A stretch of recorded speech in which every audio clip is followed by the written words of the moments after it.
He's still going on. According to my link, Rabbi Levin's still going on.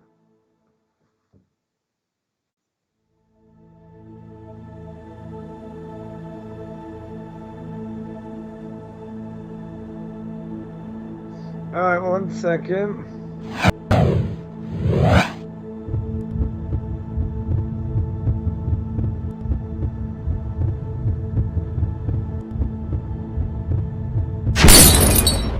Oh, there we go. There we go.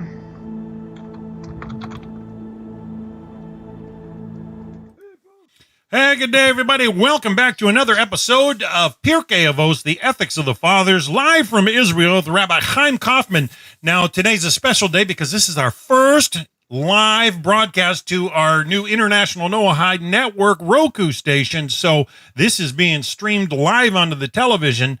For those watching on Roku, I want to welcome you. This is one of our live weekly sessions, and we've been streaming the first dozen or so episodes of Pirkei Avos with Rabbi Chaim Coffman. You may have noticed the bunnies walking across the screen, but this is our current look. We try to update it every year or so to try to keep things fresh, and we're just overjoyed that the light of Torah keeps shining out of the nation of Israel, and Rabbi Kaufman's just a joy to be with, always sharing with us the ethics of the Father and the depth of Torah on the matter. So I believe we're holding on chapter 2, Mishnah 6. I think we've got, part 13 today, Rabbi?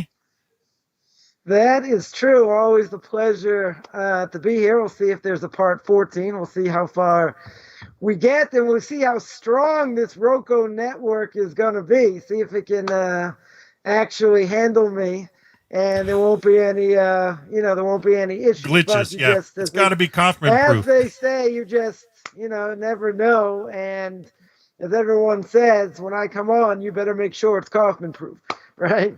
Too hot to handle. We are right, chapter 2, Mishnah 6, part 13. We are still speaking about somebody who's an impatient person, can't teach. So we spoke all about, teachers and, what patience is, etc., and about anger, right? We spoke about it, and we're going to speak about anger actually in a little bit as well. Another little aspect about anger that probably scare the wits out of everybody, but that's part of the game over here because it's ethics, right? That's what we do. We speak about ethics. Hopefully we can live up to what the rabbis want from us, what the Torah wants from us. So a teacher, as we mentioned, 100% has to have patience. So the students will not be embarrassed, right? There's nothing worse than a student who feels they're going to be ridiculed, either by the teachers or by others. Now, I can tell you from personal experience, many years ago when I was first learning, right, and I was learning in a certain type of yeshiva, and so anytime somebody said something, there were vultures waiting to pick the person apart. Now, the question is, are they picking them apart because what they're saying isn't true and they want to get to the truth? Just being critical. Or are they picking them apart because they want to make themselves look better? Right. In other words, my dead grandmother could have given a better explanation than that, right? Obviously, you're not allowed to make fun of someone. You're not allowed to put them down. But what's the problem? If these vultures come along, right, they want to rip you to shreds in order to make themselves look better, that's not Torah, right? That's first of all, that's forbidden. Why is it forbidden? Because if you tell me they're interested in getting to the truth, and they'll do whatever it takes to get to the truth, okay. So if they point out a person, they're going in the wrong direction, they don't have the right explanation. Now, they could be doing it for the sake of heaven. They're not doing it to make fun. They want to say, this is not what it says. This is not what it means. But if they're doing it because they have a chip on their shoulder, and they're doing it because they want to make themselves look better, they want to show, I know the answer. So in order for me to show I know the answer, I'm going to put you down. That is a Torah prohibition. right? That you're certainly not allowed to do. So what's going to happen in that case? Someone knows if they're not sure, they may come up with the wrong answer. Why are they going to say anything? Because they know they're going to get shot down. Right now, if you're getting shot down because you're wrong, okay, you got to be man enough or woman enough to say, okay, I'm wrong, right? But if you're being shot down, even if you are wrong, right, but you get put in your place, and it's Hammered. not certainly done for the sake of heaven, you're never going to sit, you're never going to sit there and want to give your opinion. Why in the world would you want to give your opinion? Yeah, to get Right, whacked upside that's by other students. Right. What about the teacher himself? If the teacher comes along and shoots you down and he says, you idiot, how could you come up with such an explanation? Maybe what it sounds like is what a person is saying, maybe heretical. But the reality is maybe what they're asking, let's just flush this out for a second. Maybe what they're asking is a question that they have. Right? In other words, they're not asking it to say, hey, where was God in the Holocaust? And I always ask that, because we're right after, the fast of the 9th of Av. That's why we didn't do a class last week. Right? So a person says, hey, where was God during the Holocaust? So the answer is, well, God's where he always was and always is. So what's the question? No, it's just a question I make rabbis fidget. Right? The question I just sort of hit them with, I got a great book. Right? It's called Hasidic Tales of the Holocaust. Unbelievable stories about intestinal fortitude. People survive questions they ask, all kinds of things. Do you want to read it? It's like, no. Why not? It's just a question I asked to make rabbis fidget. Great. Next. Right? So if a person asks a question and it's a legitimate question, they deserve a legitimate answer. For sure. Right? Now, if let's say the teacher thinks they're just saying it to cut class time, get into this philosophical discussion, and they're really wasting time. Hear their own voice. Okay, that might be a different issue. But the person, as we mentioned many times, the person himself has to be told there's an answer. It might be that we're not going to answer it now. I'll speak to you about another time. We'll set up a class for it, whatever it is. But if the person gets blown off enough times, and he says, no, we're not going to discuss this now. No, we're not going to, what kind of question is that? Whatever, they just blow it off. Then what does the person think? What does the student think? They think there are no answers. And they say, see, the Torah has no answers. I got good questions. I'm not saying it's not a legitimate question, right? The question is why they're asking the question is a different issue, right? But essentially, it's a good question. So if it's a good question, why are you going to blow them off? Because if you blow them off, a person's going to say after a few times, see, they're just blowing me off. Torah doesn't have any answers. But we're understanding today that, or let's say better, teachers are understanding today that they cannot do that. No, because it doesn't if work. they do that, Backfires. The kids are going to say, I don't have a right to ask a question. I don't have a right to ask a deep question. Right? And there are a lot of deep questions out there. Why do the righteous suffer? Right? What about reincarnation? What about, all kinds of things, that people ask that are legitimate questions. Now, does that mean you're going to, every time someone asks a question like that, you're going to take away from class time to answer? That's a different issue. Because you have to cover a certain amount of ground. You can't just get in esoteric conversations. Because many people in my classes would say, wow, we go in so much detail. Laws of blessings, laws of Shabbos. Let's talk about the end of days. Isn't that the famous question non-Jews coming out of Christianity want to know? What's going to be in the end of days? And if I had that answer, I wouldn't tell you. Ha ha. No, the end, right? Whoever knows ain't talking, right? But it's a good topic. It's an interesting topic. That's why I always say I'll take questions at the end that have nothing to do with my class, because if I take a question in the middle, they'll take me too long to answer. I'll never finish. Right? Sure. And people will complain, it'll take me 5,000 years to finish conversion. Right? That wouldn't make any sense. But doesn't mean it's not a good question. People coming out of Christianity or paganism, what are they taught? Not to ask questions. We love questions. Obviously, the question should be clean.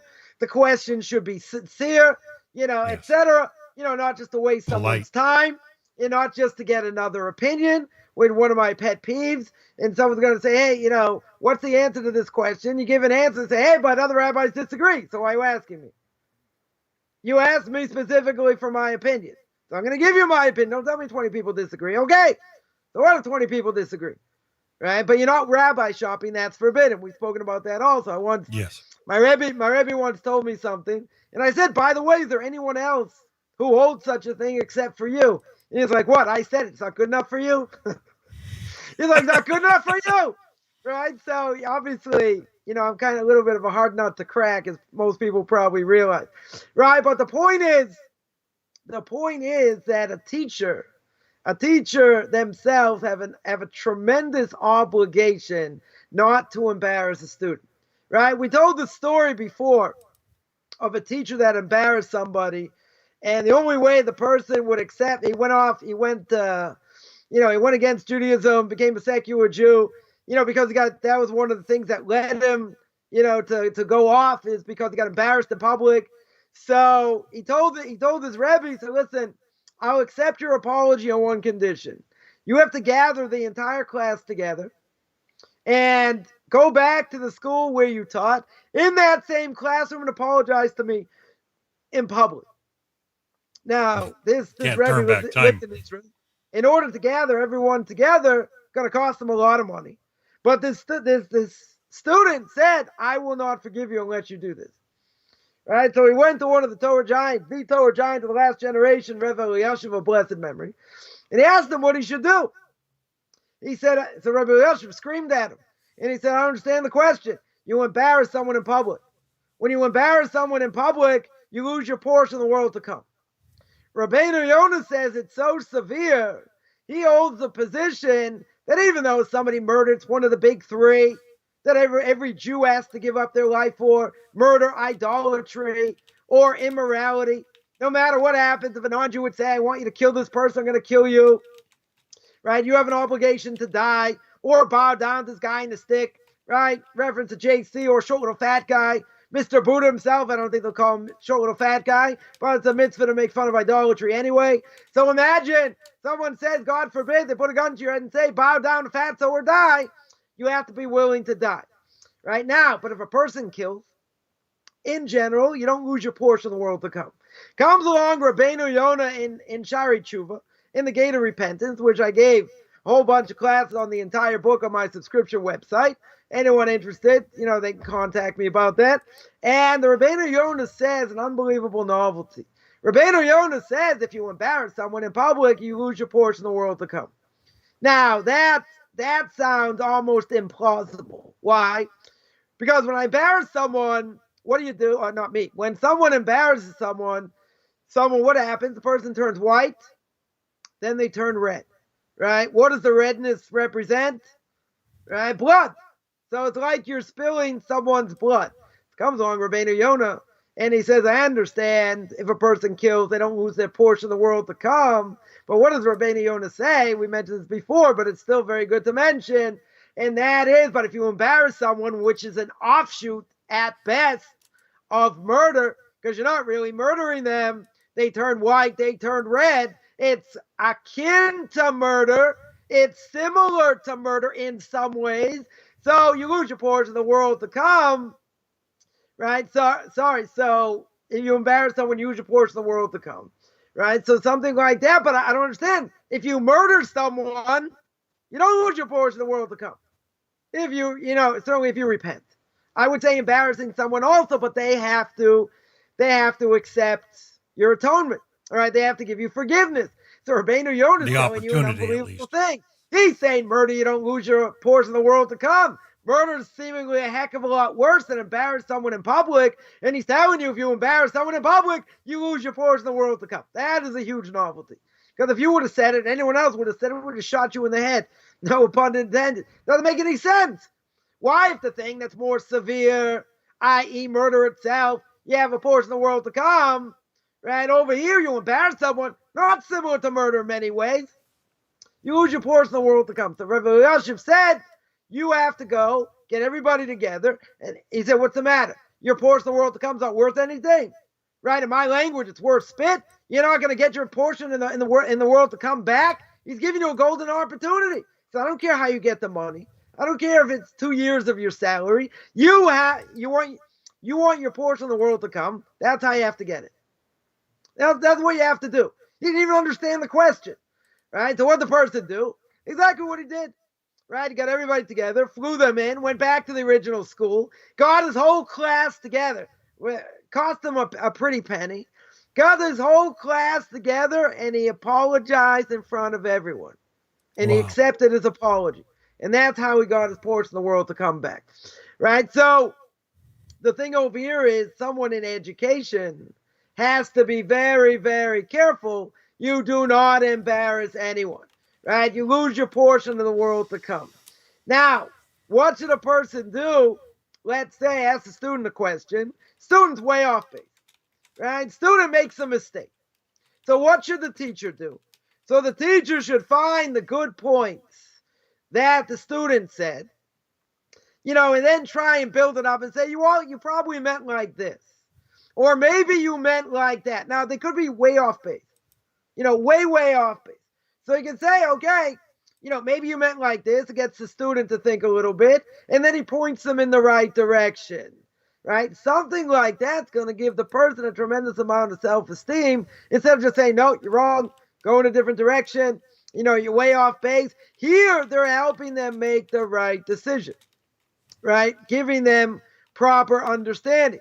So many great rabbis of the previous generation were very big in finding good points the students made. What does that do? Builds them in self-esteem, right? Builds their self-esteem, puts them in the right direction. What is one of the biggest flaws, or I shouldn't say flaws, wrong word. What is one of the biggest things that are difficult for a person in this generation, right? Even if they grow up as an Orthodox Jew, what's one of their weak points? And that is self-esteem. Probably one of the biggest weak points, because we're going to say, come on, we're learning something that was brought down 2,000 years ago. We don't come up to their toenails of the rabbis and the great rabbis of our generation and previous generations. They feel really small, right? In my language, it's, an infinitesimally small speck of cosmic dust, right? Imagine I live in a small town, right? In a city, in a state, in a country, on a continent, on a planet, in a galaxy. We're getting much smaller. So a person's going to say, what I think really matters, what I do really matters. Now, everybody knows. Well, I guess if you don't, you'll know now, right? And that's why we're live on the Roku channel now, to make people understand what we do absolutely matters, right? The Nefesh HaChaim, Rav Chaim of Volozhin, the famous rabbi of Volozhin, started the Volozhin Yeshiva, the famous student of the Vilna Gaon, Rav Elijah Vilna, more than 250 years ago. In his epic work, Nefesh HaChaim, the soul of life, literally. Most people learn the fourth gate. It's all about the importance of learning Torah. Everything else in between, a lot of it has to do with Kabbalah. But at the beginning, this is one of the first things he says, is that a person should never, ever think what I do doesn't matter, right? And how it can affect spiritual world, just like Adam and Eve, right? People think, okay, it's one event, change the course of history. Chomp, chomp, chomp, whatever it was that they ate from the tree of knowledge. Everybody holds it wasn't an apple, right? They hold it might have been a fig, might have been a grape, might have been wheat, maybe all kinds of things. In the whole laundry list, of things that could have been, nobody says it's an apple. So where did an apple come from? Don't know, right? That'd be one of the greater mysteries, in the world, besides who was Casper the Friendly Ghost before he died. But that we already know because they made a movie in the 80s. Or in the 80s or 90s, I don't remember exactly. Anyway, the point being, is that a person should never think what I do doesn't matter. Adam and Eve eat from the tree. God says, okay, everyone out of the pool, they can't eat from the tree of life. God throws them out of the Garden of Eden. But what did that do? Says Rav Chaim of Volozhin, one event brought death to the world, right? That's pretty bad. So when a person dies, first person they're going to see, or soul, whatever, is going to be Adam himself. And they're going to say, because of you, I have to go through death. That's part of the atonement process. Adam nods his head, and the person goes on wherever they go. But even more than that, that Adam and Eve ate from the tree, they threw all the spiritual worlds in the flux. So what are we doing? We're trying to bring the world to where it was before Adam and Eve ate from the tree. There's only one other time in history that was the case. When was that? That was at Matan Torah, when God gave the Torah to the Jewish people. They were on that level before Adam and Eve ate from the tree. So comes along Mr. S, the evil inclination, the angel of death, whatever you want to call him. He says, hey, we can't go back to this. I'm going to die. I'm not going to have any purpose in life. So what did he do? He shows the picture of Moshe Rabbeinu. The Medrash says, shows the picture of Moshe Rabbeinu in a coffin. And they all think he died because he didn't come back. They made a mistake when he was supposed to come back, says the Medrash. And that's when they sinned with the golden calf. Right? That was with the story with the mixed multitude. So one event in history changed the course of history. So you're going to say, fine, that's Adam and Eve. That's other people. That's way back. What about me? What about my actions? Comes along the Rambam. And the Rambam says in the 13 principles of faith, God is absolute. He's got the right to reward and punish. So what does that mean? That means that if I don't do the right thing, I'm in trouble. There's always repentance. Person can always repent, right? But, the Rambam compared to Aristotle, which we don't really care about Aristotle, but Aristotle's God, according to him, can't do anything. In other words, he's like acted upon, right? By the Torah, God is not acted upon by anything. What does the Torah tell me at the beginning of Genesis chapter 1, verse 1, right? It says God created the heaven and the earth. So what was before that? So you might think, oh, there was nothing before that. Not true, right? God was before that. God will be at the beginning. God will be at the end. But if you say God is at the beginning, in the beginning God is there, that means he must have had a beginning, right? Logically. He must have had a beginning. This is the beginning of duties of the heart, which nobody learns because it's all Kabbalah anyway, which I don't shy away from that. I'm still towards the end of that book, but we spoke about it at length. And it was a proof there to show that God cannot have any needs, right? In other words, if you say that's the reason, says in Duties of the Heart, that's the reason you say that God is not the first. Because if you say God is the first, that means there was something before him. And we obviously know God was there before. So what was he busy doing? Right? What was he busy doing before he created this world? So the Medrash says, busy creating, destroying other worlds. Right? That's, maybe that's what you have with dinosaurs. They died out or whatever, or maybe they died out by the flood. Whatever the case is, right? That's your thing over there. We won't get into that now because we'll digress here. But the point is that God is busy building and destroying worlds. He doesn't have a beginning, doesn't have an end, right? But a person will think, okay, so what? So if I do this, you think really God cares, right? If I rip toilet paper on the Sabbath, right, for Jews, right? Any Jews watching this should be watching now, right? But it doesn't apply to a non-Jew because non-Jews don't have Shabbos anyway in general. So that being the case, I rip toilet paper. God really care? Well, why would he kill you? Why would you get the death penalty if not? Right? So obviously our actions have meaning. And if God was a docile, good SAT word, right? If God was docile, right, and he couldn't do anything according to Aristotle, right, then why would anyone serve him? Right? In other words, there's no point to serve something that you have no repercussions for your actions. That would mean I could be in my sealed room right now, giving this class to everybody, on YouTube and on that Roku channel, right? So going live, but nobody sees me here, right? You can see me with the camera, right? But I'm here in my sealed room. So I can say, oh, God's not going to find me. Or you're in the bathroom. God's not going to see me. Well, what are you talking about? God's everywhere, right? God's infinite. So you can't hide. So the point is, when I get up in the morning, person will say, I got to do this, I got to do that, I got to do the other thing. Well, that's all true, but you know what that means? That means what I do matters. That means there are repercussions for what I do, which a lot of people don't want to hear, which is too bad, right? But at the end of the day, we have obligations. So it comes on the Rambam says, of course, this is what gives meaning in life. If God couldn't affect anything, and God couldn't do anything like that docile God of Aristotle, who's going to serve him? Nobody's going to serve him.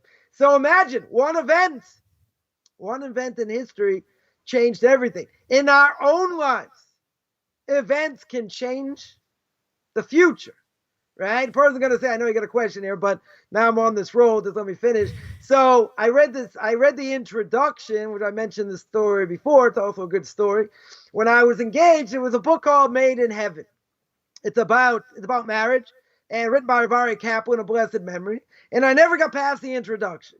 Now you're gonna say, come on, don't guys also have to read about marriage books and what you're expected to do and all this? It's also true, right? 100%. Women should read them, men should read them, etc. But the point is, why not get past the introduction? It comes along Rabbi Kaplan, a little bit too intense for me at the time. Rabbi Kaplan says, this decision, who you're going to marry, because we're two halves of a soul.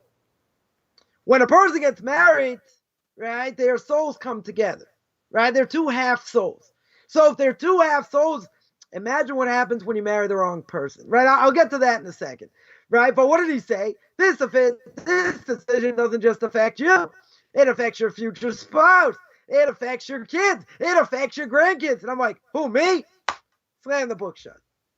I go, that's too intense. But it's true. Because let's say we marry the wrong person. We'll make it easy. You marry the wrong person. 60 to 70% into marriage within Judaism today. God forbid, but those are the statistics. Some places it's even higher. So now, you're a half a soul. You're supposed to marry a Jewish person. Right? Now, what happened to that other half a soul? Now, we're talking one person. I'm not talking tens of thousands. Now, imagine the matrix that God has to go through. I just heard they're making another Matrix movie. Unbelievable. Matrix 4, right? So imagine what God has to do over here. A Jew into marriage. Now, what does that mean? That means he's not marrying the right person. Now, if you tell me they convert and this and that, okay, we're going to make it easy. We're not talking about that the non-Jewish spouse converts. So what happens? They marry someone they're not supposed to. So what happened to the other half of the soul?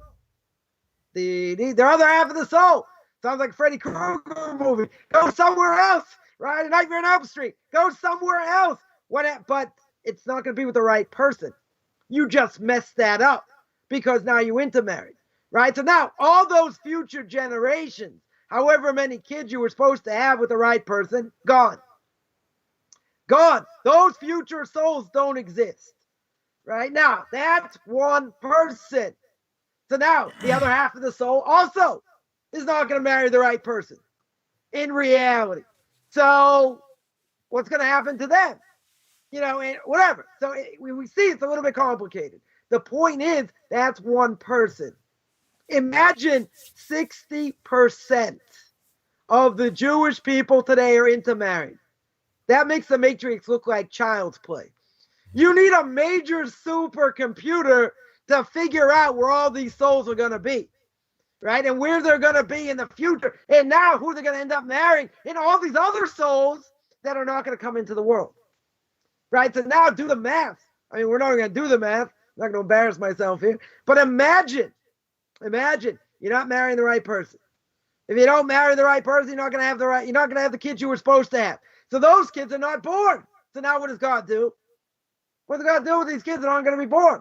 What's going to happen to their souls? They'll go somewhere else, right? But God has to keep track.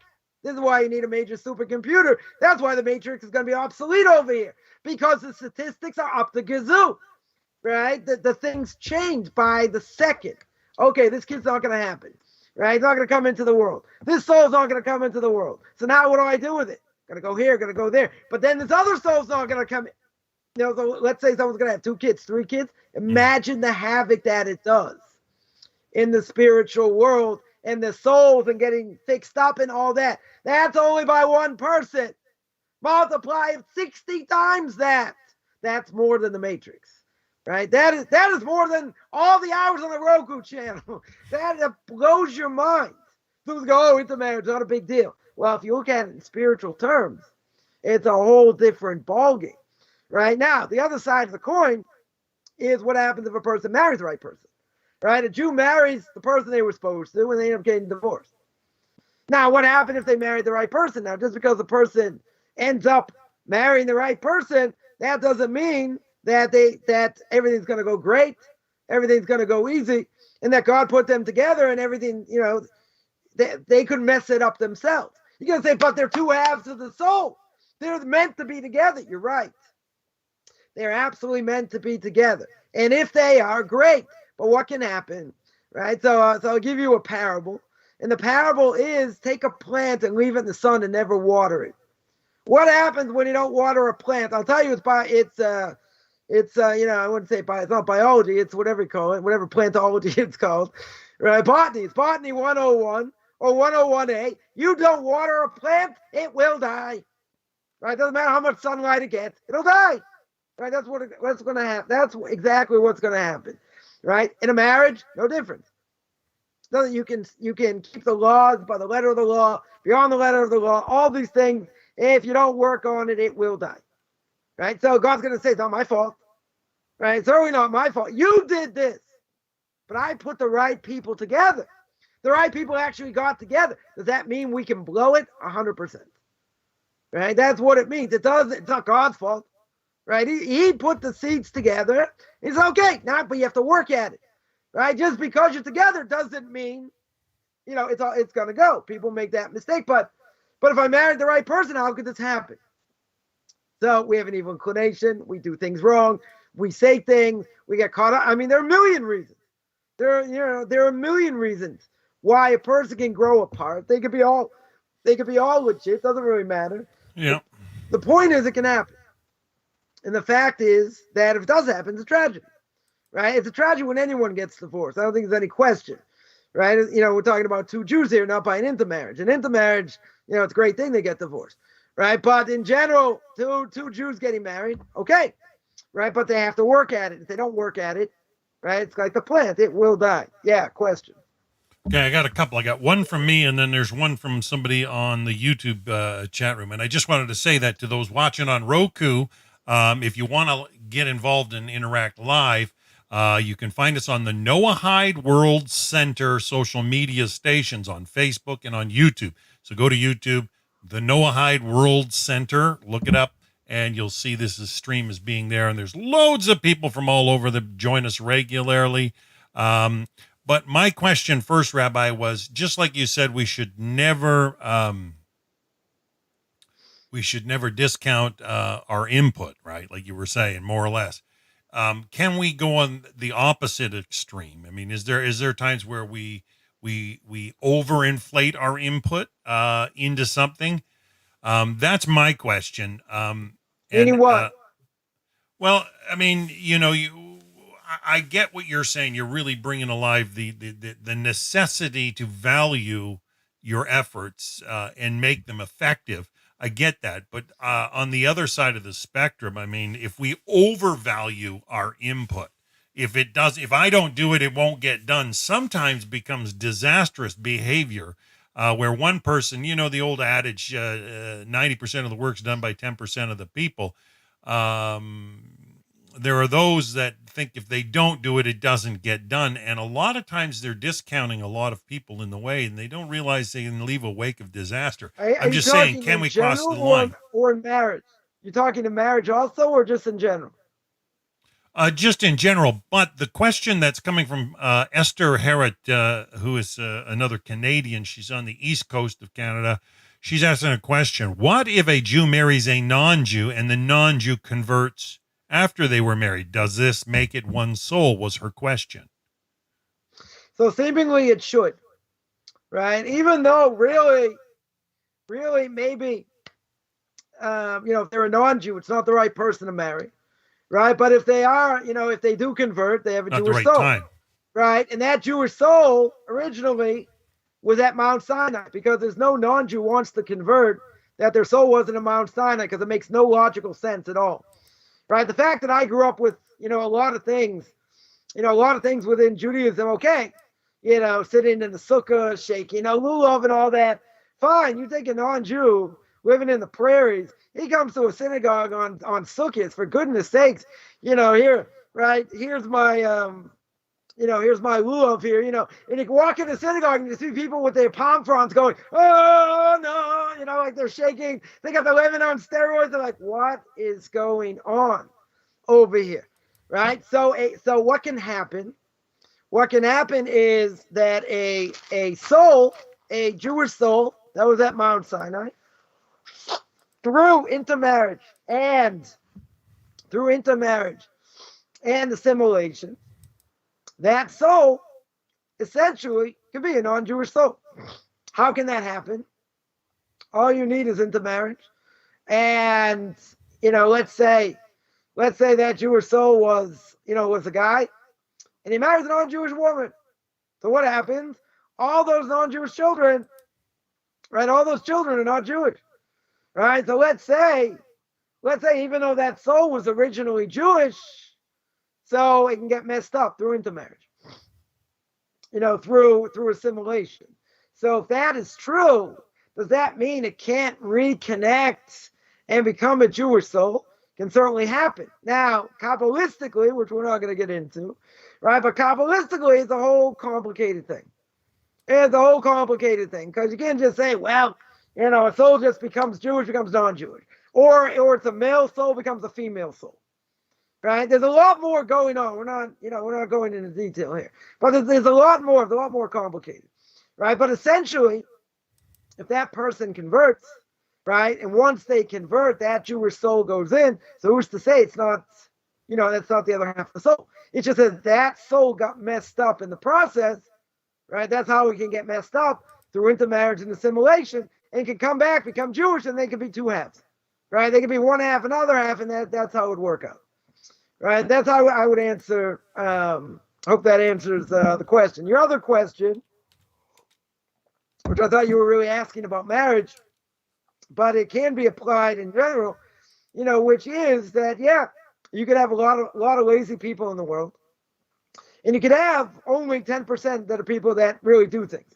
right? I was just reading, an article over Shabbos about Jewish political liaisons, right? Meaning they are, you can ask what I was reading, it's a good question.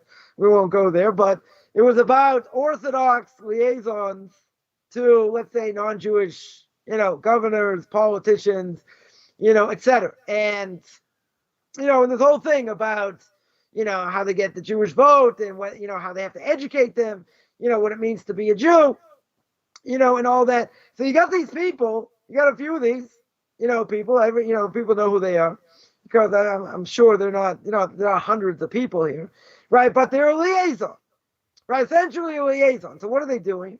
They're making a match between their candidate, whoever they represent, the Jewish community, right? And everyone knows that, in certain communities, whoever the Rebbe says to vote for, that's who you vote for, right? So, you could have 20,000 votes in one shot, 10,000 votes in one shot. That's like money in the bank, right? So to speak. So obviously, these Orthodox liaisons have to give over the information, right, to their political people, whatever. So why am I even mentioning that? So I'm mentioning that because how many liaisons are there, right? In America, in general, how many Orthodox liaisons are there? I'm not gonna say there are 5. There are probably more, right? They're probably, maybe there are 20, maybe there are 50, whatever it is. And but they're the ones thousands. putting the candidates together in order to get the Jewish vote. So someone will say, okay, so they're doing the dirty work for a lot of other people, right? They're getting their, I'm not gonna say they're getting their hands dirty, but they probably are, right, in different ways. But they're working hard to get the Jewish people to vote for X, Y, and Z, right? So there, I can see, you have leaders, right? You have people that are out there, in leadership, which is good. But the leaders, how many people can be leaders? Right? In general, you only have a handful of leaders. Everyone else, I'm not going to say is follow the leader. But, can they overvalue their efforts? Is really more my question, because you talked about undervaluing, never undervaluing. In other words, if they're putting all this effort in and they say, well, I mean, if this is what you mean, tell me, and that is, look at what I'm doing. I'm doing 80%, 90% of the work. I want all the accolades. Right? Now, I found out the hard way when I was looking for a job in Jewish outreach that there were there were places that refused to hire me, A, because I was older, B, because I had a bigger family, and C, because, I had a lot of knowledge, a lot of background, done a lot of things in my life, and they didn't want to hire me because they didn't want to be outshone. Right? They'd rather hire somebody little wet behind the ears, someone they don't have to pay so well, and someone who's not going to overshadow them. So my question to a few people was, I'm looking to help wherever I can, and also to make a living.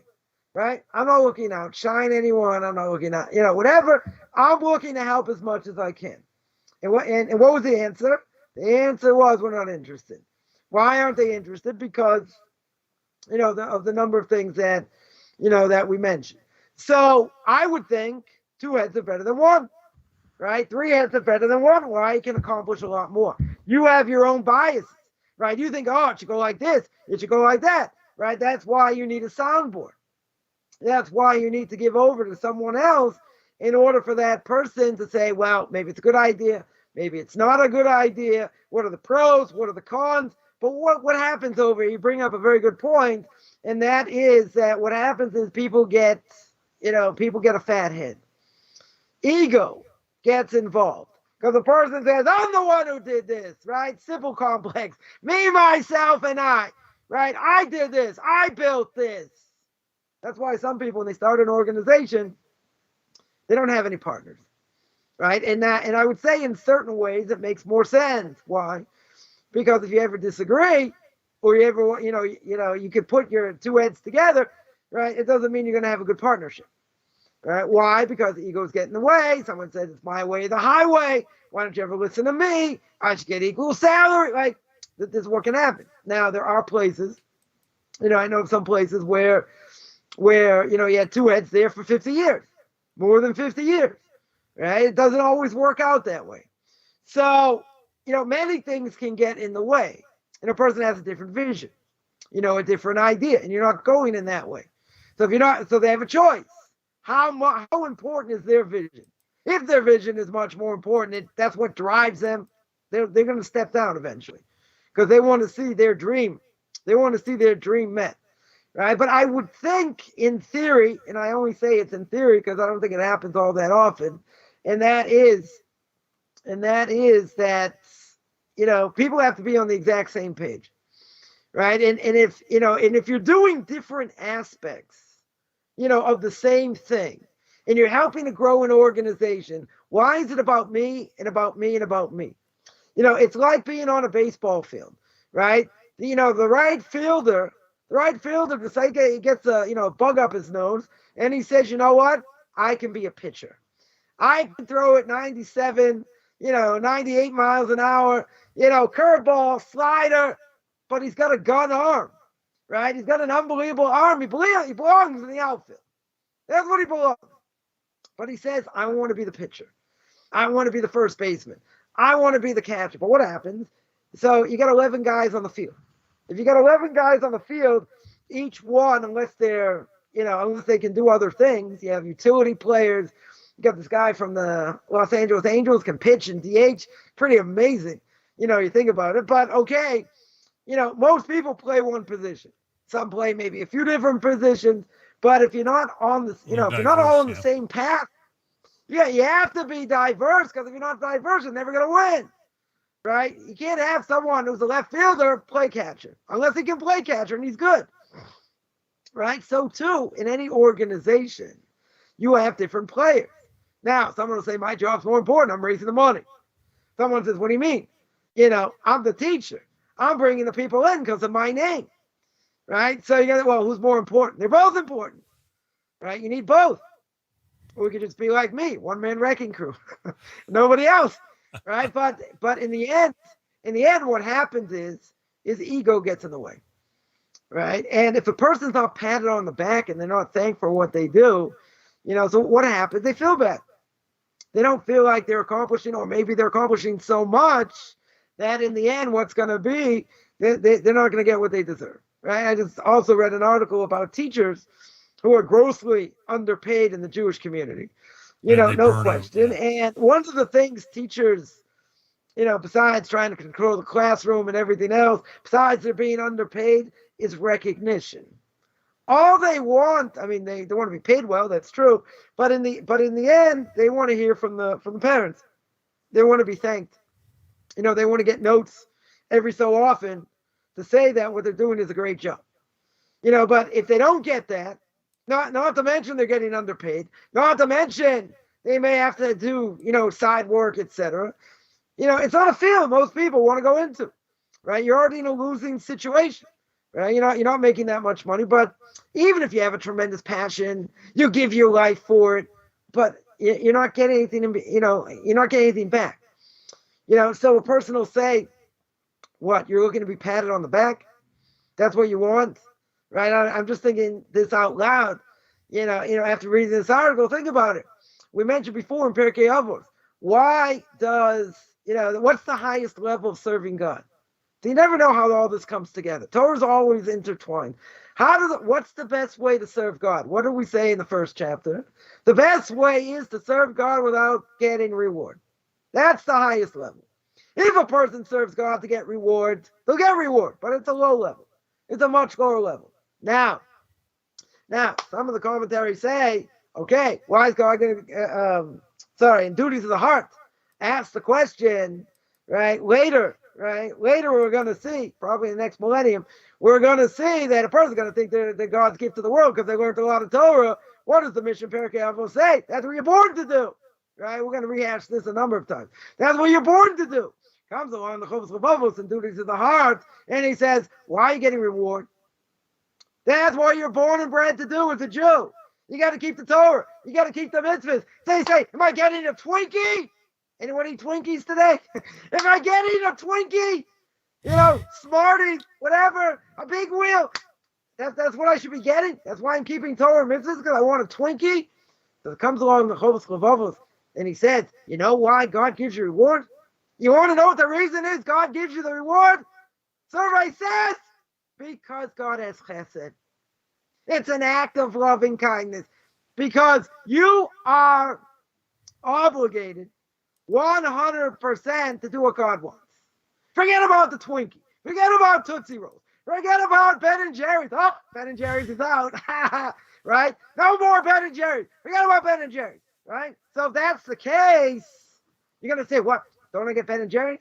Can't I put that on my Twinkie? God says, I'm giving you reward because it's a chesed. You're obligated. You're subservient to me, God says. Right? Many times in the Torah. You got to do what he says. That's it. You want reward? Don't be a pig. Right? You're a pig over it. You deserve reward. What do you deserve reward for?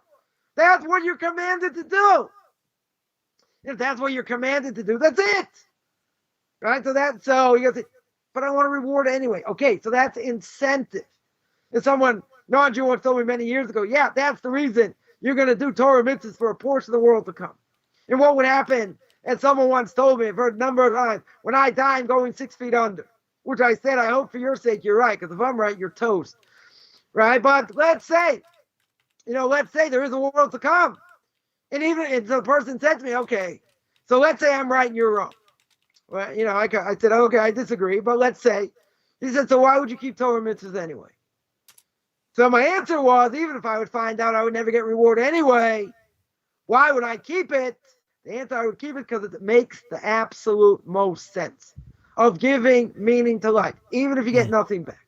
Yeah. Now, some other people would say, if I would find out it's not true and I'm not getting anything, I'm gonna have the time of my life. Yeah, but you know what? You're not gonna be happy.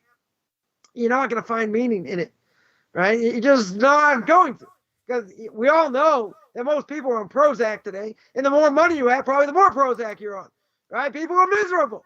Even though, according to the Constitution, forget about Canada, according to the American Constitution, you have the right to life, liberty, and property. Pursuit of happiness. Yeah. Right? But the founding fathers don't tell you how. See, I learned American history. That was one of my fortes. Right? Even though I got a degree from history in Columbia University. Ooh, impressive. Right? But what does that mean? The founding fathers of America, let's remember, they were Bible thumpers, right? They were Bible thumpers. So if they were Bible thumpers and they say, you have the right to life in the pursuit of happiness, how am I going to find happiness? Right? So the Rabbi Chaim in the Path of the Just says some people are going to be aesthetics. What are they going to do? They're going to show how righteous and pious I am. I'm going to, in the frozen tundra in the Yukon territory, what are they going to do in the middle of the winter? They're going to run outside with their tank top and shorts, and they're going to run around in the snow. They're going to afflict themselves, and what are they going to say? Look how pious I am. So comes along the Ramchal. You can look it up in Path of the Just. The Ramchal says like this, I beg to differ. You're not an aesthetic. My language, you're an idiot. Right? You're running around in the snow, showing how pious you are. No. God says, I want you to take the physical and sanctify it. I want you to be the best person you can be by sanctifying what I say. I didn't tell you to afflict the body except once. When you were supposed to afflict the body, what does the Torah tell me? Yom Kippur. It says you have to afflict yourself. The only problem is, the Torah doesn't tell me how. Right? Come on, where are you, Karaites? How do I afflict the body? Maybe I take lashes. Maybe I hang myself upside down so the blood goes to my, the blood goes to my brain. I pass out. Maybe that's how I afflict it. Oh, come along. The rabbis, four-letter word. Rabbis, what do the rabbis tell us? Can't eat, can't drink. Right? Afflicting yourself means fasting. Right? So good. When the Torah tells me to fast, I have an obligation to fast. Minor fast, major fast. Last week was a major fast. Right? It's about the destruction of the temple, first temple, second temple, and all, pretty much every tragedy that's ever happened to Jewish people. That's the day for tragedy, right? Which is the ninth of the fast of Avos. The other, that's sundown to sundown. So that's a 25-hour fast, just like Yom Kippur. All the other fasts are sun up to sundown. They're minor fasts, but those are obligations, right? Unless a woman is nursing, a person, there are different ways. Different ways that a person may not have to fast. That's not really the point here. But the idea is we afflict ourselves when God says to. We don't, I'm going to be in an ashram, God forbid, and we're not going to talk for months. We're not going to eat that much. And afflicting the body is not what God wants. What God wants is, He wants you to keep what He says to the highest level. So if you're a Christian, everything's bad. Everything's evil. Anyone's ever been to a Purim party, everybody knows Purim's a crazy time. People drink more, they eat. It's a whole celebration, right? But very deep, if we think about it, the day of Yom Kippur, Yom Kippurim, a day like Purim. Yom Kippur's the opposite. Yom Kippur's the day I feel like a piece of dirt. I beat my chest 100 times saying I said this, I said that, I made fun of the CFL, like all these things. Right, that you have to repent. I don't think I have to repent for that. But anyway, things that you have to repent for. Right? You feel like an absolute piece of dirt. You're fasting for 25 hours. Purim is the opposite. Purim is the absolute opposite, but you can gain spiritually so much from Purim just like by Yom Kippur. So what's one possible answer? One possible answer is the fact that a person has the ability to sanctify the physical. In other words, if a person drinks, what do we say? Nichnas yayin yoitza soid. When the wine goes in, the secrets come out, right? Meaning that if a person drinks, what's going to come out? They're going to talk about baseball scores of the CFL, or are they going to speak about Torah and about the destruction of the temple, wanting to be close to God, and just spewing out words of Torah? If you're going to say stupid things, you don't deserve to drink, right? And if you're not going to be able to do other things, you can't drink. Right? But if what's going to come out of you is going to be all this spirituality and all this wanting to be close to God and all that, that's the point. That has even more power than Yom Kippur. Why does it have more power than Yom Kippur? Yom Kippur's easy. I feel like a piece of dirt. Just read the liturgy. Right? You're banging your chest. I sin doing this. I sin doing that. I sin doing the other thing. Right? All these things 5 times. You do it on Yom Kippur. You're fasting. You're not eating. You're not drinking, right? Your head's about to pop, right? You feel awful, but this is what you have to do, right? That's how you gain atonement for certain things that you've done. Very good. Yeah, Purim, come on. That's the opposite extreme. Total opposite extreme. And what would the Christians say? Yeah, Yom Kippur makes more sense. Makes a lot more sense because they say everything's bad. And if everything's bad, there's no way to sanctify the physical. Come along, the Jewish people, and say, first of all, we came first. Second of all, we do that all the time. We do that by Shabbos. Comes Friday night. What do we sanctify the day for after we prayed? Wine, grape juice, bread, good food, right? But what are you speaking about at the Shabbos table, right? Are you talking about, you're talking about politics? You're talking about Ben and Jerry's? I mean, even if you have a good point there, right? Are you talking about other things, or are you talking Torah? right? So, okay, it could be a little bit lighter, a little bit heavier. You're singing songs, that's sanctifying the physical. But essentially, you're going to say, come on, you're filling up your stomach. True. You're eating good food. True. Right? But what's the point? God's giving you an opportunity to tune into his world. Right? He's giving you an opportunity for 25 hours, to stop, computers, to stop, creating, destroying, etc. when things are forbidden. He's giving you a golden opportunity once a week to tune into his world. Right? Because really, Shabbos is 1/60th of the world to come. Right? It's similar to what's going to be in the world to come. You're basking in God's glory. You have to know how, right? You have to know when to turn off your profane mind and stop thinking about the everyday and all these things. Not easy. Not easy. All of a sudden, you light the Shabbos candles. Okay, that's it. Holy, holy, holy. Wait a minute. 2 minutes before, I was busy doing this, doing that, thinking about the other thing. That's it. It's not easy to turn off your brain. Certainly not easy. Right? But if you're tuning into God's world, he gives you the ability to sanctify the physical. By the Christians and others, it's all about aestheticism. Right? It's all about, now I'm not gonna speak for 24 hours. I'm not gonna do this. I'm gonna afflict the body. I'm gonna afflict other things. That's not what he wants. That's not how you get to greatness. Wiggly That's worm not how you get to mentality, spirituality. Yeah. Spirituality comes by sanctifying the physical, which is not an easy thing. Certainly not an easy thing by any stretch. Question. I just, I've been bombarded in social media lately with a couple of messianics, just trying to pound hard like they don't seem to get a personal choice or there's no one here to save. I've been pounding back at him about the concept of the bread of shame. Can you tie that all in? Does that have any relevance? What, the bread of shame? Well, I'm trying to be clear and in line with what you're sharing. That they don't have that in their concept. They don't realize that some way, shape, or form they're not going to feel like they belong. I mean, without effort, without any. I don't know. Why do they have any effort? All they have to do is believe in JC. They don't have to do anything. Well, of course, in there, yeah. But I told them, quit pushing it, right? Quit pushing. All they're trying to do is sell the bread of shame, and I'm not buying, right? Robert, I'm sorry. What was the question? What's the question? Could you elaborate on what that is? What, the bread of shame? Yes. What do they want? The fact that they're going to say, their idea is be like us or you're going to fry. Right. 100%. They're going to say, well, if you're going to live in this world, right, as long as, we believe in him or, anything else, I don't have to do anything. But we are responsible.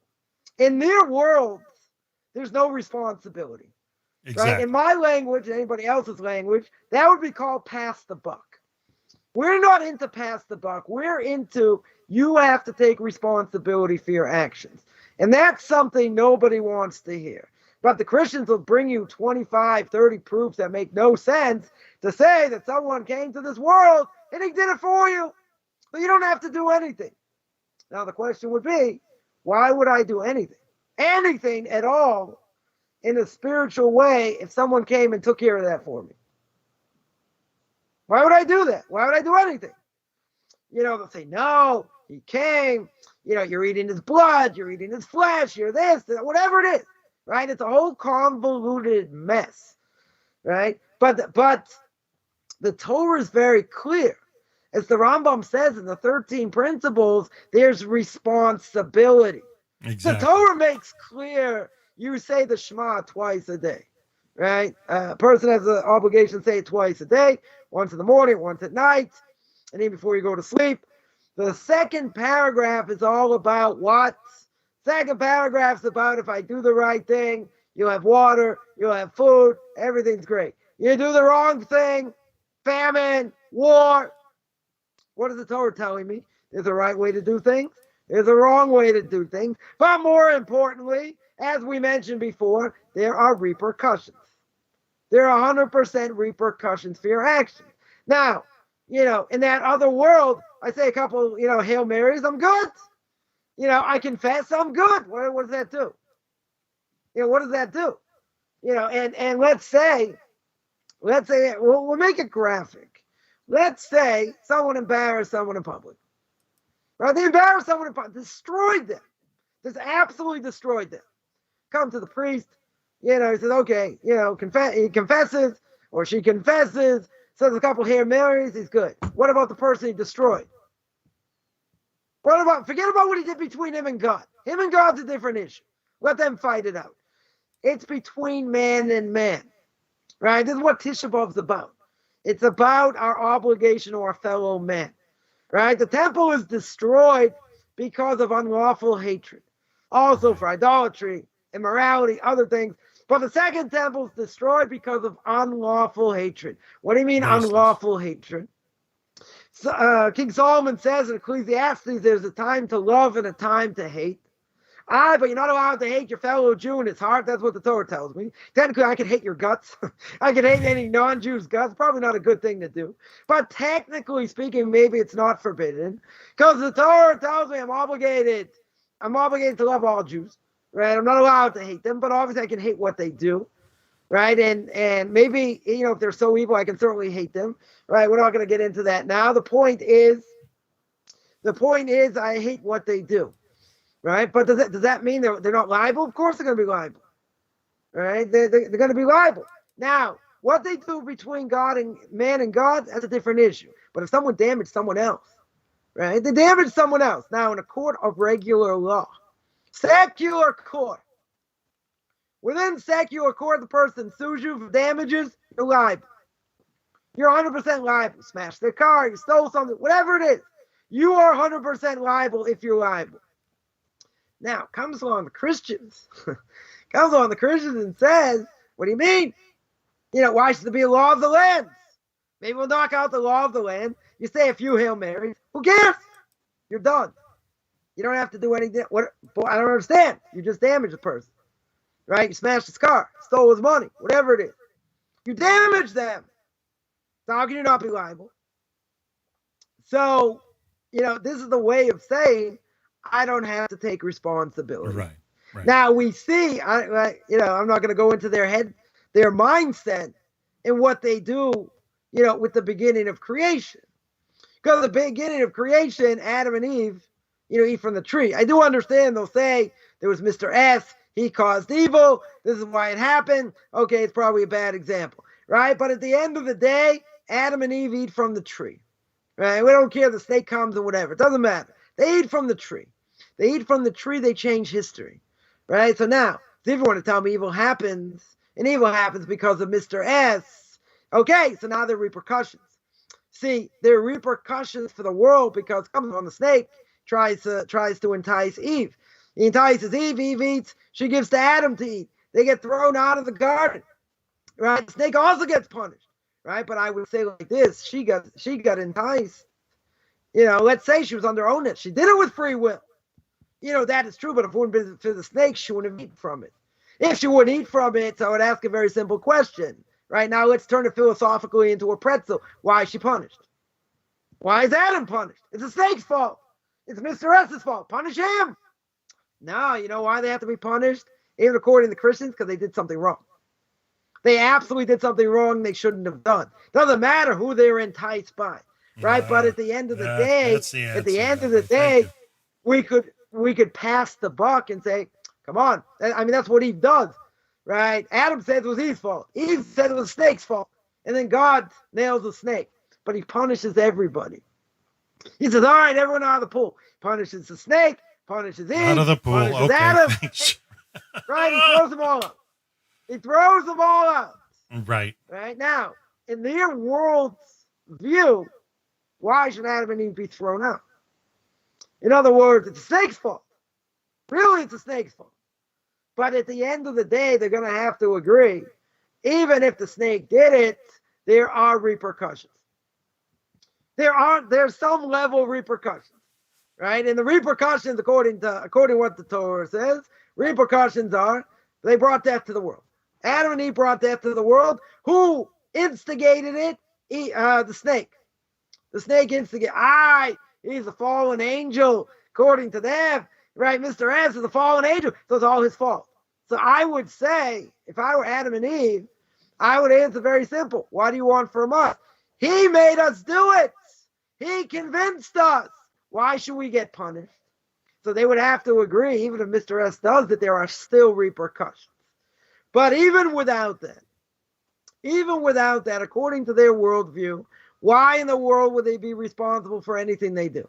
They murder, they're a mafioso. What happens? They say a few Hail Marys, they're good. What about the person they murdered? How do they get absolute, how are they absolved of what they've done? They're only absolved because you believe in JC, and that's good enough. That's not taking responsibility. That is a major difference between Judaism, certainly in Christianity. We're not even going to bring Islam into the picture here, right? But that's the difference. There are repercussions. There are absolute repercussions. So a person can't say, I'm not liable. I didn't do anything, etc. So believing in him is a cop-out, right? It's a major, major cop-out over here, because that means what I do is irrelevant. That's what it means. Right. I leave my brains out the window over here, and I don't have to think. I can do whatever I want. I could steal. I could cheat. I could commit adultery. There will be other repercussions. But according to them, what are the repercussions? Confession, fine. And then, nothing. Seemingly, I don't have to do anything else. Right? I say a few Hail Marys, I'm good. Right? But that means no one would ever, ever take responsibility for what they do. They wouldn't. They'll live their lives, as animalistic as they want. Hopefully they won't get caught doing other things. If they do, big deal. Because in the spiritual realm, there aren't repercussions. Right? Which why would that be appealing? I mean, let's say better. I understand why it would be appealing. Right? Because then I'm not responsible for anything I do. Right? But that's not going to allow me to have a relationship with God in the sense that I have to take responsibility.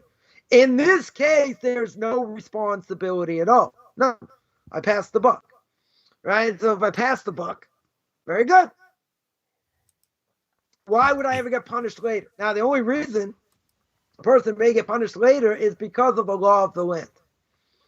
Because the law says if you do this or you do that, you're liable. Right? If you get caught. And you have to pay this. You have, whatever the damages are. Right? Whatever the judge says, this is what you got to do. And that's it. They say, well, we don't hold to the law of the land. Well, you can't have it both ways. You can't say there are no responsibilities, and then the law of the land, they have no jurisdiction. Of course they have jurisdiction, right? Even within Torah, certain things go against Torah, but it's the law of the land, right? So let's say, in Europe there are places where you can't do ritual slaughter because they claim it's cruel, right? They claim it's inhumane. Now, I saw in one place how non-Jews were killing cows. I'm not going to get gross here. Right? It was, you want to say what we do is inhumane? This was nasty. Absolutely nasty. The way that, ritual slaughter within Judaism kills the cow, 1 second he's dead. Right? The knife is razor sharp, right? Hits the trachea, the windpipe, gone. Animal dies. These non-Jews are like hacking at this animal. I mean, it was awful. Animal's still alive being hacked to death. Right? So there are countries that say, you can't do it, it's inhumane. So in Switzerland, of all places, being neutral like Switzerland, so many years ago, it was on the books that if there was supposed to be ritual slaughter, one of the things they had to do before they ritual slaughter, they would allow it as long as you stun the animal first. Now, if you stun the animal, obviously that's humane when you fry them, right? Obviously you don't kill them, but you just, you weaken them by giving them a little bit of juice. And then you slaughter them, that you can do. Comes along, Rabbi Chaim Weinberg, of blessed memory, wrote many, many pages on this topic. And in the end, he said you can't do it. right? First of all, you're hurting the animal, right? You're giving pain to the animal, right? That's forbidden. But second of all, we don't know exactly what electricity does over here. Even though they give them juice and the animal doesn't die, but they did show that some of the internal organs got fried by the amount of juice that they gave, even a minimal amount. There are certain organs that totally got fried, which made them into being what we call a treifa. There are 18 signs of an animal. The rabbis tell us that an animal will not live within 1 year. So that means you're not allowed to eat it, right? You have to check the lungs, you have to check the stomach, whatever, like these different things. They have to check. Make sure no perforations, other things, a hole in the brain, whatever it is. So comes along Rabbi Chaim Weinberg, and Rabbi Chaim Weinberg said, hey, you give a certain amount of juice to an animal, we don't know what it does. Because even the minimal amount, even if the animal does not die, it could cause the animal to be not kosher, and you can't slaughter it. You won't be able to slaughter it. So he said it's forbidden to do, right? You're not allowed to do it. So what happens? So now the law of the land says, we'll allow you to do it this way. Jewish law says we can't allow it. So what happens? Can't do it, right? You can't do it. Now, in the former Soviet Union, just on this topic, people were willing to sacrifice their lives to circumcise their kids. Because the law of the land was not allowed to do it, but what do you do if you have a boy, you have to circumcise him. You have an obligation on the 8th day to circumcise him, even at the risk of death. He still has to be circumcised, right? So it doesn't matter what the law of the land says, right? On the other hand, there are certain things, okay, right? If it doesn't go against Judaism, fine.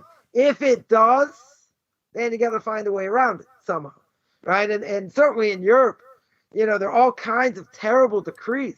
The Jews, lived, in feudal times.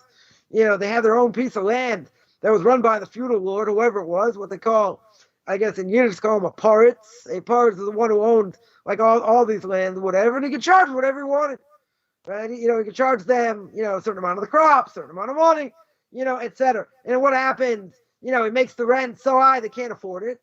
So they do whatever they can to pay. And what could happen? They could have to flee. Right? But they're living in a place that is totally, it's immoral and they can't live there. So you might, you can't live according to the law of the land. Right? And there are many places Jews have had to leave for different reasons. But you can't compromise Torah mitzvahs. Right? That you can't do. And when the Jews came to America and they threw their tefillin overboard, or some of them that stayed even religious, right? What happened? They had a problem because if they couldn't work on the Sabbath, they didn't have a job. So many Jews left the fold because they couldn't make it. They had to work on Shabbos, or they felt they had to work on Shabbos. There are other Jews that were very strong. They were very strong, and what happened? They didn't give in. They didn't work on Shabbos, but all their kids heard was, it's so difficult to be a Jew. So the kids said, if it's so difficult to be a Jew, why would I want to be a Jew? Let me give up my Judaism. I'll have a little bit of trimmings, but why would I want to be a Jew? It's too hard. It's way too hard. So what happened? Many Jews went by the wayside. So, in our lives today, it's a million times easier. People see Jews, Orthodox Jews everywhere, right? They're all over, right? Many different cities, many places, so people know who we are. So you can't say, well, I can't do this, can't do that, etc. Person has to have a job where they don't work, they're not going to work on Shabbos. And if a person will get fired because of that, you could sue them, right? It's discrimination, right? There's no question, certainly no question about that. I'm not going to say it's easy 100%, but this is what you have to do. This is part of the, it's part of the sacrifice of being a Jew. So even if that is, even if that's the case, you got to do what you need to do. You can't you can't say, well, this person make me work on the Sabbath, so find another job. I had somebody that wanted to convert. I don't think they ended up converting in the end, but they said, Rabbi, I made an appointment, a meeting that I can't get out of, and I made this meeting on the first day of Sukkot, on the first day of Sukkot. You're not allowed to work on the first 2 days outside of Israel on Sukkot. Intermediate day is a different issue, but you're not allowed to work the first days of the last days. He said, Rabbi, what am I supposed to do? So I said, go buy yourself a Jewish calendar. That's what you got to do. I don't care where you get it. Find a Jewish calendar. Because if you don't have a Jewish calendar, how are you going to know when the holidays are? You know they're sometime in September, October normally. This year it's very early. Right? We're going to be in a leap year. So it's very early this year. Yeah, but you have to know. That's part of the criteria. Don't come crying to me because you were stupid enough not to buy a calendar. Right? You got to buy a calendar. So I can't believe I did it. Buy a calendar. That is what you have to do. Any of these holidays, Sukkot, Passover, Rosh Hashanah, Yom Kippur, Shavuos. This is what you have to do. You have to know when they fall out, and you have to take them as sick days. Right? You have to take them as sick days. You can't work on them.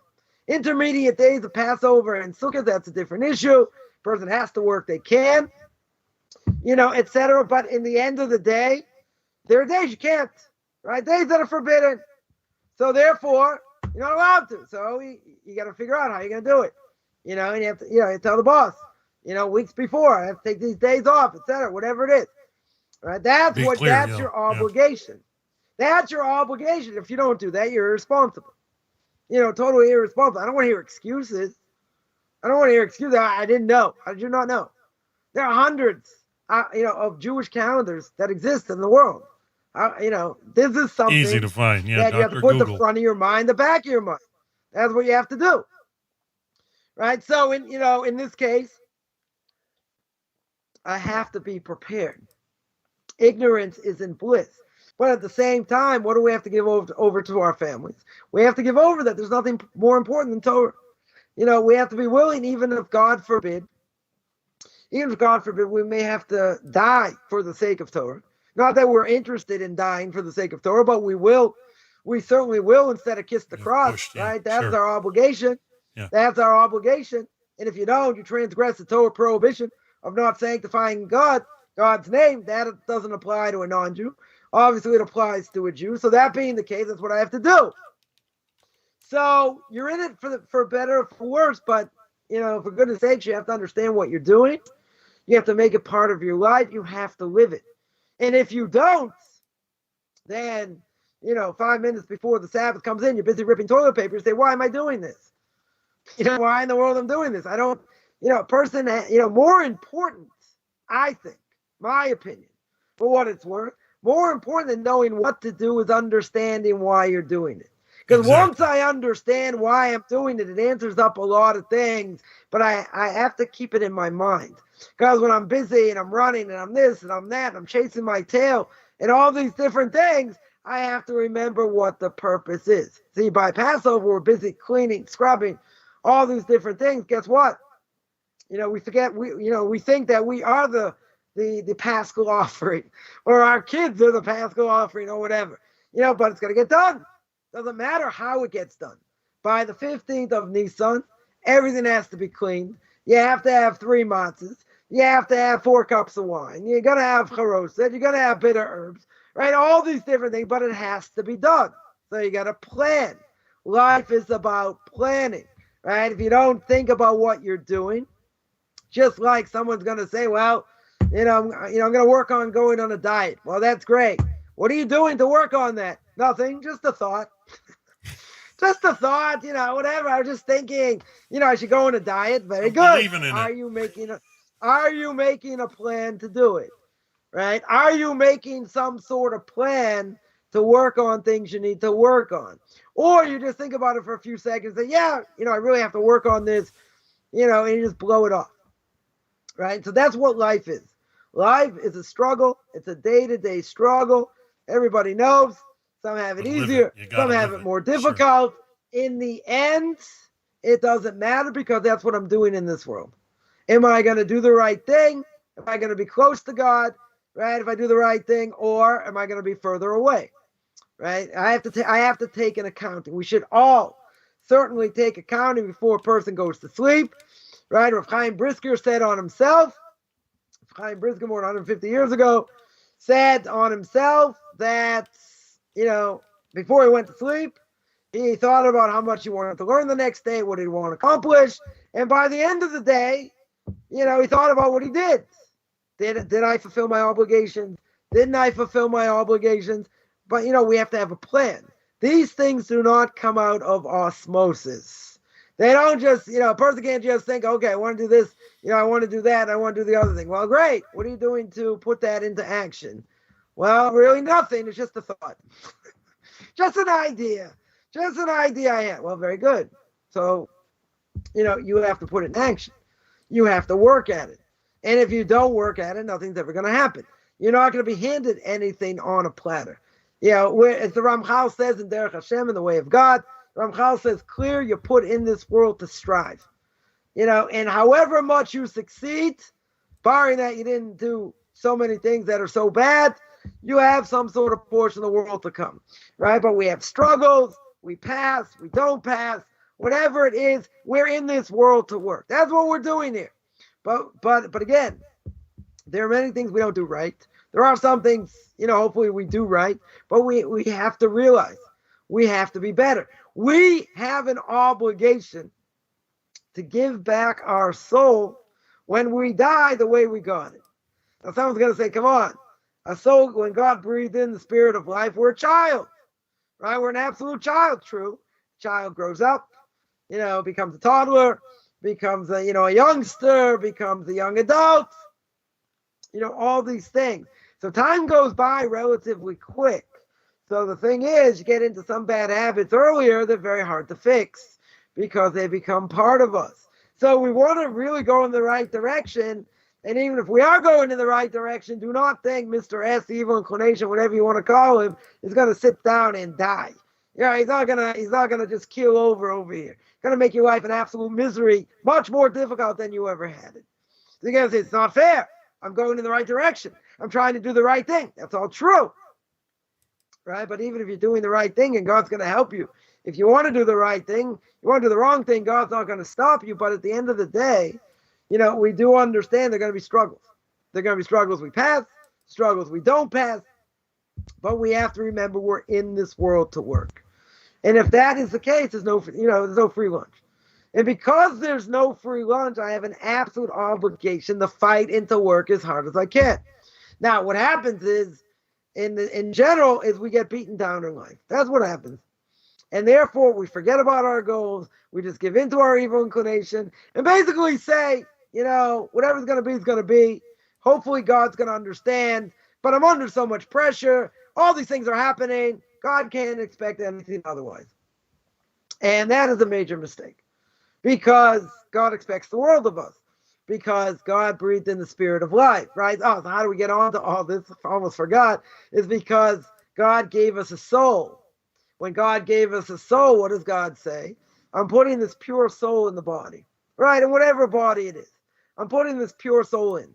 Now, by the end of a person's life, whenever that's going to be, are we going to be in any way, shape, or form, are we going to have the ability to say, right, with a straight face, I'm giving you the soul back exactly how you gave it to me?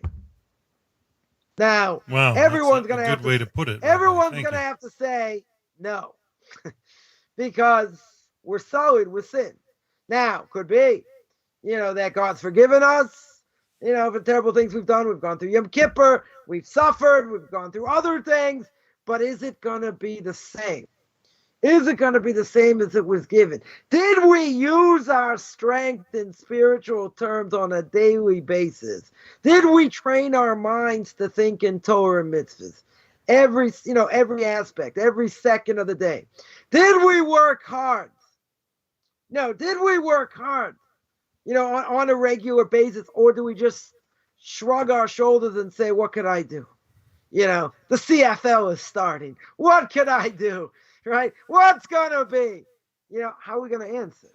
And that is part of what we say that hell is. I mentioned in my video on Tanakh Talk. And that is that's going to be the embarrassment that we get in the next world when a person gets judged. Because the person can't deny the fact we did something. Because everyone has had an out-of-body experience, Jew or non-Jew. They all say the same thing. What's the first thing? They see their life flash before their eyes. That's before they see the light and all that. They see their life flash before their eyes. What does that mean? They see every single action that they've done. Now, a person asked me this. They say, well, how do we know that? The Talmud says there are two angels. follow us everywhere, record everything we do. So when God gives testimony, or let's say better, when God is going to judge us, he's going to bring these angels and say, okay, what does this person do? Right? Just like in this world, right? You're going to call witnesses, and the witness is going to say, okay, what did this person do? And they'll give testimony. So too in the heavenly court's no different. Does God need to do that? No. Certainly doesn't need to do that. He knows all the information, but he wants to be fair. Right? He wants to show the person what they've done. And then God's going to judge it. However he's going to judge it now. So a person asks, how do we know we have two angels?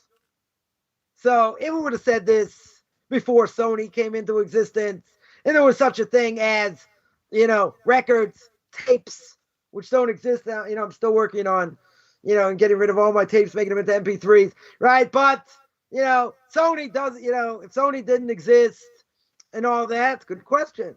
Then we don't have anything to visualize. We don't have anything to visualize at all, because we're going to say, come on, even though that's what the Talmud says, very good, but I don't really have any proof. How do I know something's going to get recorded? Comes along Sony and Fuji and all the other companies, and they invent things that you can record on. Right? So now, is that really that far-fetched? That something can be recorded? It's not that far-fetched. Right? So way back when Jews really had much more faith in God than we do today, they believed it verbatim. Right? So our generation is going to say, come on, show me that's true. So we have proof. What do we have proof for? Even if you're going to say, well, angel, I don't really believe in angels, this and that. How could something be recorded and then be used? Oh, you want to know how it can be recorded? Because we're on Roku right now. We're on YouTube right now. So it's being recorded, right? See how much I can scream on both, right? We're being recorded. So it's not such a far jump to say that if we're being recorded right now, and see, I don't have a reputation, so I can say what I want, right? We're being recorded right now. So imagine that everything we do in general is being recorded. You can say, that's not a proof. Well, you got anything better that it's going to show that there's an idea being recorded? Even without this, we have to have the faith and belief this is what's going to be. But now I can visualize it. I can totally visualize it could happen, because that's what we're doing right now. So someone say, oh, it's not good enough proof. Whatever, it doesn't matter. Point is that if a person sees his life flash before their eyes, they understand what absolute truth is. What's going to happen? You cannot deny you had your hand in the cookie jar. Now, I could put on my George Burns glasses, my funny mustache, and I'd say, okay, I'm playing God over here. I'm going to play God over and say, your hand was in the cookie jar. And what are we going to say? You're right. My hand was in the cookie jar. I got 10 excuses why. And God's going to say, okay, let's hear. Let me hear the excuses. Knocks off the first one. Second one. Maybe you'll hope by one of the excuses. Probably not. Right? Because God knows the thoughts of all men. He knows what we're thinking, what we're doing. And he knocks them all off. But the bottom line is, as we're running out of time here, the bottom line is I can't deny what I've done. And that's, the commentaries say, is part of the embarrassment. It's part of the fixing up process that a person is going to have in order to fix up their soul. It's not just God's going to zap you and you're going to fry, going to fix you up that way. Embarrassment works wonders. So someone will say, so isn't it better? I'm living in this world. Let someone embarrass me. Let someone say things against me. Isn't that going to atone for things I've done? Yes, in a major way. Like my Rebbe would say, I got so many people spoken badly against me, etc. Going to get all their mitzvahs. Got nothing to worry about in the next world. I mean, he didn't say it like that, right? But he said, look, it's to my benefit. Like here, people say things, sticks and stones, right? But we get offended, we get annoyed, okay. But at the end of the day, things get said. Things can't be denied, that they were said. But shouldn't we be saying what a great thing it is? We should have more suffering in this world, so we go to the next world squeaky clean, right? But nobody wants to live like that. No one wants to be a masochist. But if we were in that next world, I have a whole bunch of stories we're not going to get to now, right? Maybe ask me about them next week. But the idea is that if we were in that world, and and it's really between spiritual life and death, and we realize that if we would have suffered more in this world, it would have taken care of a lot of transgressions. Then we would have asked for more, but nobody wants them, right? That's really the bottom line: is nobody wants them, right? But it would have helped us tremendously. So we'll have to think about that for next week. Right? Maybe we'll speak a little bit about that next week. Awesome. Well, Rabbi, I appreciate everything you share. I think today's been a great class. So next week it's going to be part 14 because we didn't even get to half the things I wanted to get to. So next week again will be chapter 2, Mishnah 6, part 14. There you go. So we're going to have a part 14 with Mishnah. We're in chapter 2, Mishnah 6 for those looking for reference. Rabbi's been going at it fast and furious. I haven't caught up all the uploads onto the Roku station, so I've only got the first dozen or so that have played several times already on the Roku station since we went live there. But this has been our first live broadcast. I'll be coming up shortly next half an hour with Rabbi Aaron David Poston's 40 or Beyond the 7 class. So please stick around for that. But Rabbi Coffman, thank you. So Hashem willing, we're back next week, same time, and on all these stations. So we hope you all have a wonderful, wonderful week.